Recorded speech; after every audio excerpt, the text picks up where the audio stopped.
নমস্কার বন্ধুরা, শীতের দুপুরে গরম গরম ধোয়া ওঠা ভাত আর তার সাথে শিমের এই রেসিপিটি থাকলে কিন্তু আপনি এক মুঠো ভাত বেশিই খাবেন।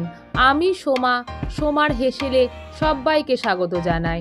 রেসিপিটি বানানোর জন্য প্রথমেই এখানে আমি কড়াইতে 2 টেবিলস্পুন মতো সর্ষের তেল নিয়ে নিয়েছি।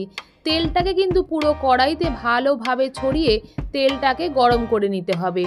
আর তেল গরম হয়ে গেলে এখানে আমি 1/2 টেবিলস্পুন মতো কালো জিরে আর 2টো শুকনো লঙ্কাটাকে টুকরো করে কেটে দিয়ে দিলাম।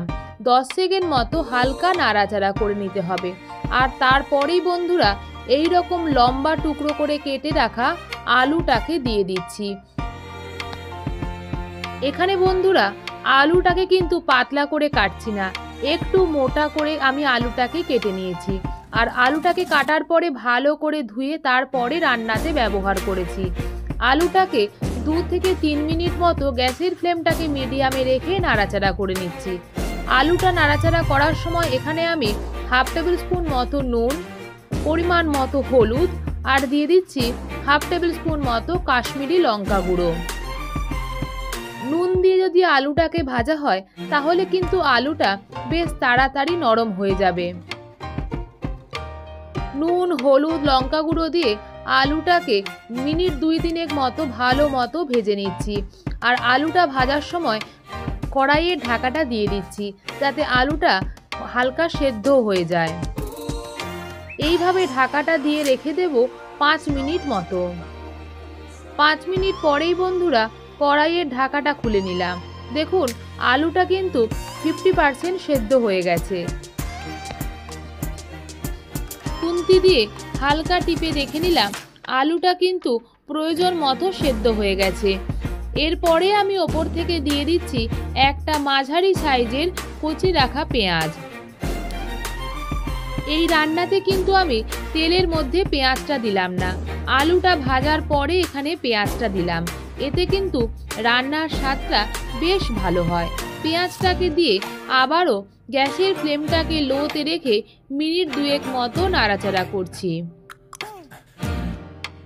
পেঁয়াজটা দিয়ে ভালো মতো নাড়াচাড়া করে নেবার পরে আগে থেকে কেটে রাখা শিমটাকে দিয়ে দিচ্ছি। শিমটাকে দেখুন বন্ধুরা ঠিক এই রকম ছোট টুকরো করে কেটেছি। আর কাটার পরে কিন্তু অবশ্যই ভালো করে জলে ধুয়ে নিতে হবে। আর খেয়াল করবেন শিমের ভেতরে যেন কোনো রকম পোকা না থাকে। শিমটাকে দেবার পরে শিমটাকে আবারও ভালো করে আলু পেঁয়াজের সাথে নাড়াচাড়া করে নিতে হবে। এইভাবে 2 থেকে 3 মিনিট মতো লো টু মিডিয়াম ফ্লেমে রেখে শিমটাকে নাড়াচাড়া করছি।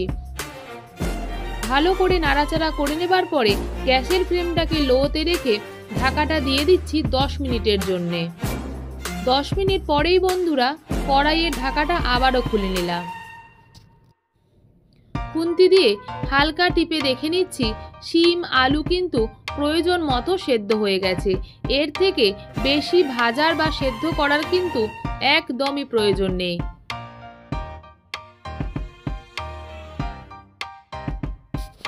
শিম আর আলুটাকে দিয়ে ভালো মতো নাড়াচাড়া করে নেবার পরে ওপর থেকে ছড়িয়ে দিচ্ছি ছোট টুকরো করে কেটে রাখা একটা বড় সাইজের টমেটো।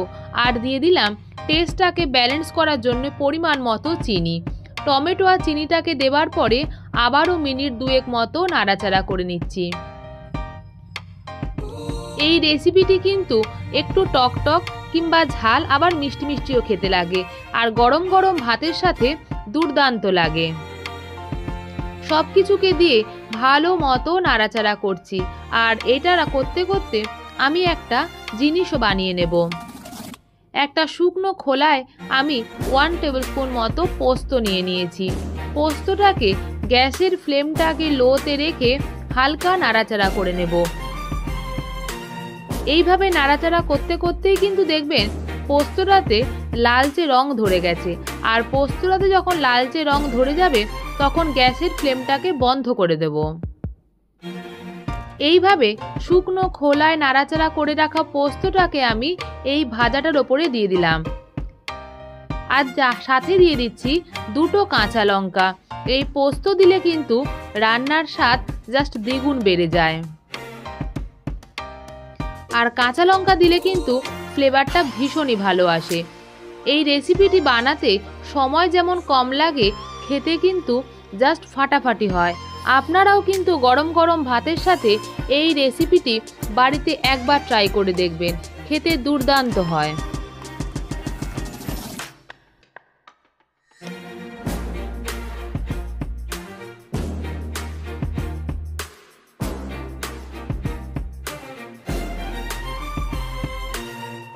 রেসিপিটি একদমই রেডি হয়ে গেছে। এই পর্যায়ে গ্যাসের ফ্লেমটাকে বন্ধ করে 2 মিনিট স্ট্যান্ডিং টাইমে রাখলেই তৈরি হয়ে যাবে শিম আলুর এই দুর্দান্ত স্বাদের রেসিপি। আপনারা বাড়িতে এই রেসিপিটি বানিয়ে অবশ্যই কমেন্ট বক্সে জানাবেন এই রেসিপিটি আপনাদের কেমন লাগলো। এই রেসিপিটি যদি আপনাদের ভালো লেগে থাকে প্লিজ ভিডিওটিকে একটা লাইক করুন, শেয়ার করুন আর আমার চ্যানেলকে সাবস্ক্রাইব করুন। ধন্যবাদ।